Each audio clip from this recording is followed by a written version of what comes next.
In this video, I'm going to show you how to set up two-factor authentication on Credit Karma. So the first thing you want to do is you want to make sure you're logged into your Credit Karma account, then go to the top menu over here and select on Profile and Settings. Then go ahead and select on Security and Privacy. Afterwards, it is going to bring you to a page that looks like this, and then from here, you will now see the option that says two-factor verification. And at the moment, it will say not enrolled. So to enroll in it, please go ahead and select on enroll just like so. Then it is going to bring you to a page that looks like this. So in order to do this, you need to make sure that you have your phone number connected to Credit Karma if you haven't already. So it is then going to ask you again if you did input the correct phone number, which is right over here. So now all you want to do is you want to go ahead and press on send me a code to confirm.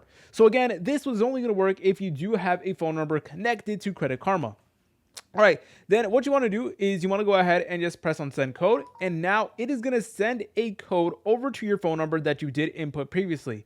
And now all you want to do is you want to look for your direct messages and then just enter in the code. But make sure you are swift with it because it takes around 5 minutes for the code to expire. All right, then once you went ahead and done that, go ahead and press on verify just like so. Then you should be good to go and it will say verified. And then there you go. It will now say two-factor authentication is now enrolled. By the way, from here in this section that says phone number, you're able to go ahead and change your phone number or link it if you haven't already. If you guys found this video helpful, make sure to leave a like and subscribe. I'll see you in the next tutorial.